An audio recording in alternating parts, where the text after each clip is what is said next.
தோனியின் wicket keeping style தனித்துவம் வாய்ந்தது. அதனால்தான் அவரால் பல சாதனைகள் செய்ய முடிகிறது. தல தோனியின் எக்ஸ்ட்ரா ஸ்டைல் குறித்து Annamalai. Dhoni has got the most unique wicket keeping skill in the world. எந்த விக்கெட் கீப்பருக்கும் இல்லாத ஒரு ஸ்கில் தோனி.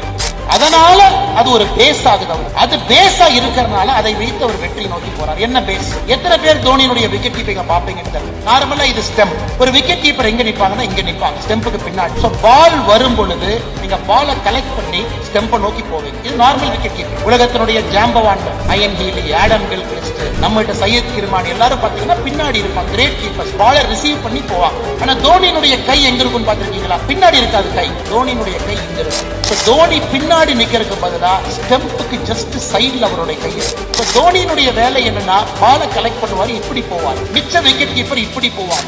தோனி அதுல பாத்தீங்கன்னா மைக்ரோ செகண்ட் எப்பவுமே சேவ் பண்ணுவார். நல்லா யோசிச்சு